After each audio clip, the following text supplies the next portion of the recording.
So today I'm going to go into my NLP Oracle deck. For those of you who don't know yet, NLP is Neuro-Linguistic Programming. It's super powerful. It was developed by Bandler, and I can't remember the other guy's name.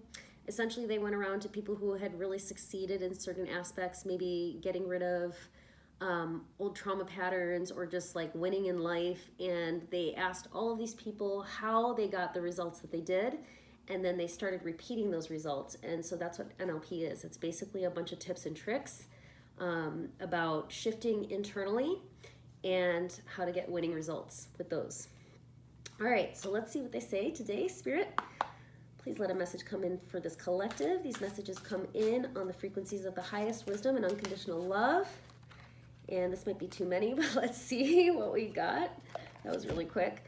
Let's see here. We've got the bigger picture. When you feel overwhelmed, step back and see the bigger picture.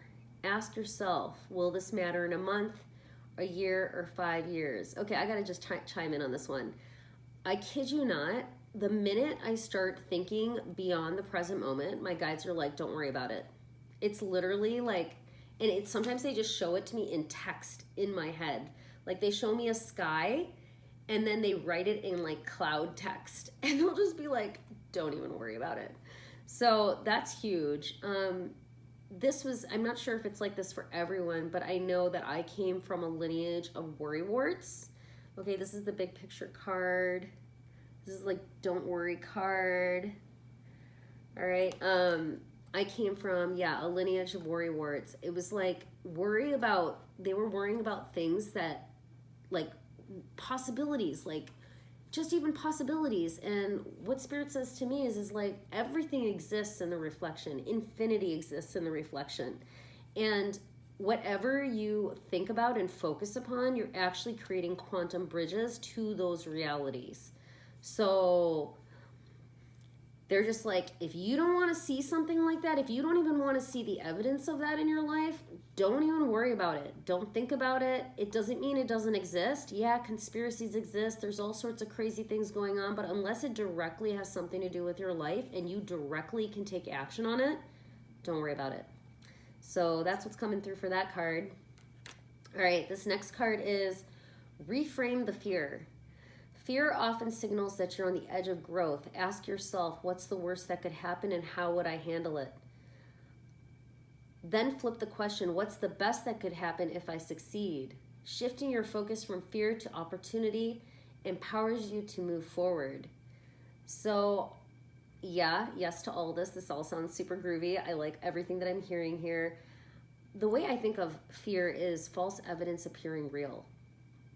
In fact, everything in the reflection is just giving us evidence of whatever we have been focusing on.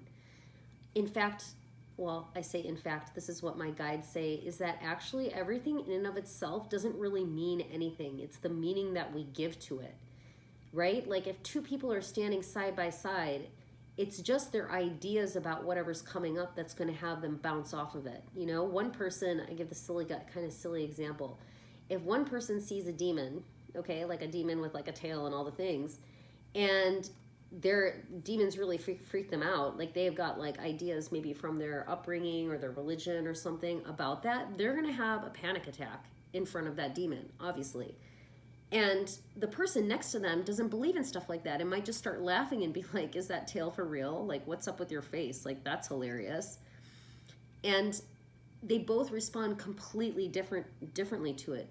It's almost like the universe is like just making notes going, can we get, for the person who's really freaked out, it's like the universe is like, can we get more things that freak this person out? Because their vibrational declaration is, I can't handle this and I'm freaking out. Whereas the other person is, can we get some more of this? This person's kind of like got a dry sense of humor and really has no F's to give. Can we get some more things that tickle their fancy?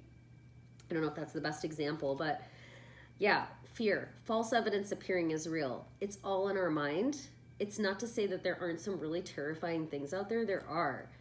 But it's only our attention to them and our focus that continues to perpetuate them. So, I mean, I could go into stories. I've been in some pretty terrifying situations in my life, but because I know what I know, I got out of them really quickly because of my focus. Like my focus literally saved me, and my staying calm and like non-resistant saved me. I didn't try and get positive at all, which I just did another reading about that. I wasn't trying to be positive. I just, when ish hits the fan, I go into non-resistance. I'm like, when ish hits the fan, I'm like, time to stop thinking and just start breathing. Just breathe and don't focus on anything else. So hopefully that serves someone here.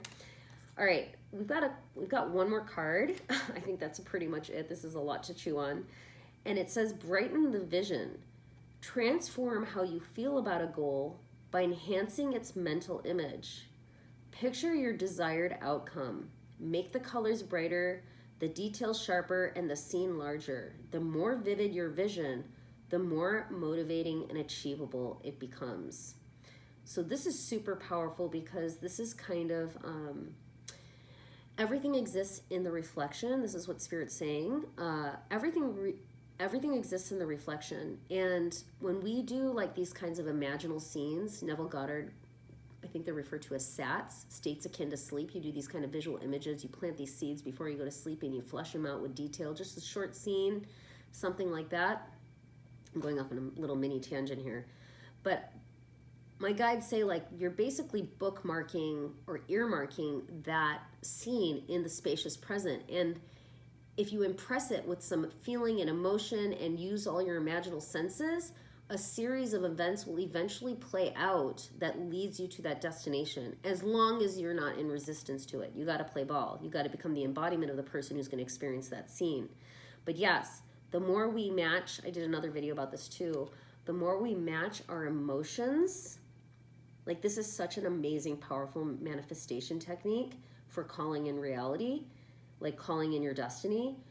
You imagine and flush it out with as many details as possible. Get your imaginal senses in there and really feel the feelings, and also feel with all of your senses. I even used to, one of my most powerful manifestations, maybe I'll share that in another video, was I put all my senses in there. There was sound, there was music playing, I could feel the air, I could see the sights, I could hear the music, I think I already said that one.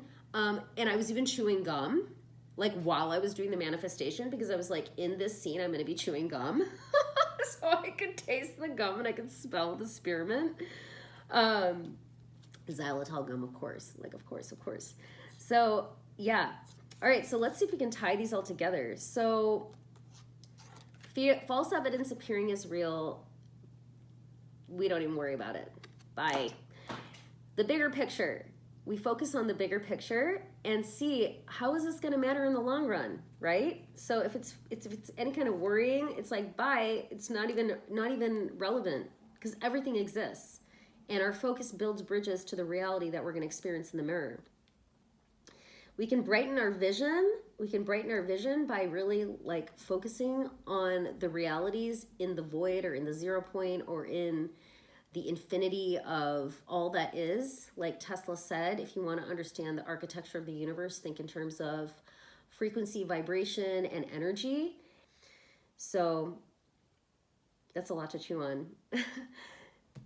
If you enjoyed this message, please leave a comment, share your beautiful energy, subscribe to this channel. And if you're interested in coaching, intuitive readings, or visionary art, you can look in the description box below. And I think that's it for today. Thank you so much for tuning in, and I will see you in the next message.